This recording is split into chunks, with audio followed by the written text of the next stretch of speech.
Hello everyone. आज SCI design के लिए हम गोम्स मॉडल की बात करेंगे। ये गोम्स मॉडल जो है वो ह्यूमन परफॉर्मेंस मॉडल के नाम से भी जाना जाता है, यानी ह्यूमन परफॉर्मेंस के ऊपर बेस्ड मॉडल है। ठीक है, यानी कि हम इसके अंदर अपने सिस्टम को इस तरीके से देखेंगे कि ह्यूमन का बिहेवियर कैसा है, उसके बिहेवियर के अकॉर्डिंग अपने सिस्टम को उसके बिहेवियर के अकॉर्डिंग अडॉप्ट करने के लिए बोलेंगे। ठीक है, तो ये एक हायरार्किकल मॉडल होता है गोम्स जो होता है। ठीक है, गोम्स के अंदर जो जी होता है stands for goal, O for operation, M for method, S for selection. ठीक है, यानी गोम्स मॉडल के अंदर हम पहले आइडेंटिफाई करते हैं कि हमारा गोल क्या है, हमें क्या करना है।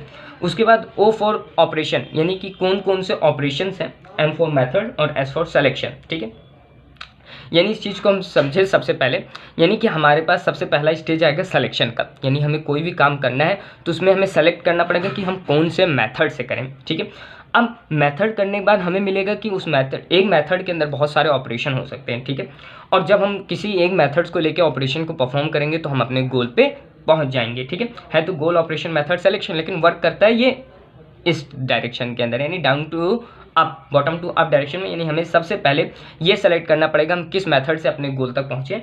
उस मेथड के करस्पॉन्डिंग हमें बहुत सारे ऑपरेशंस मिलेंगे, उस ऑपरेशन को हम फॉलो करेंगे तो हमें गोल मिल जाएगा हमारा। ठीक है, एक गोम्स मॉडल के अंदर एक है एक्शन एनालिसिस प्रोसेस। ठीक है, एक्शन एनालिसिस प्रोसेस ये बहुत इंपॉर्टेंट चीज़ है। इसको समझते हैं कि किस तरीके से हम एक्शन लेते हैं। तो कोई भी जो ह्यूमन होता है सबसे पहले वो सेंसरी परसेप्शंस का यूज़ करता है। ठीक है, सेंसरी परसेप्शंस क्या है, यानी आई और ईयर्स का यूज़ करता है और सेंस करता है। जैसे मान के चलो हमारा कोई भी कंप्यूटर है। ठीक है, कंप्यूटर ने हमें कोई भी आउटपुट दिया, मान लो म्यूज़िक सुन रहे हैं हम। ठीक है, म्यूज़िक हमने सुना उसकी मदद से। ठीक है, तो हमने ईयर्स की मदद से सुना, तो ये हमारा सेंसरी परसेप्शन का काम हो गया। फिर ये परसेप्शंस के पास जाएगा, यानी हमारे माइंड और ब्रेन के पास जाएगा। फिर उसको प्रोसेस करेंगे माइंड और ब्रेन। उसके बाद अब ब्रेन का काम है कि जो इन्फॉर्मेशन उसको मिली है उसको उसे लॉन्ग टर्म मेमोरी में भेजना है कि शॉर्ट टर्म मेमोरी में भेजना है। यानी अगर हमें उस डेटा, इस इन्फॉर्मेशन का काम केवल छोटे समय के लिए रिकॉल करने की जरूरत है तो हम उसको करेंगे शॉर्ट टर्म मेमोरी में भेजेंगे। जैसे कि मान लो हम फ़ोन के अंदर कोई भी काम करते हैं तो OTP आती है ना, OTP आती है, हमने आंखों से देखा, उसको माइंड के अंदर गया और उसको हम शॉर्ट टर्म मेमोरी के अंदर, हमने जीवन में लाइफ के अंदर हज़ारों OTP भर चुके होंगे है ना, तो वो कहाँ जाती है शॉर्ट टर्म के अंदर, हम उसको याद नहीं रखते।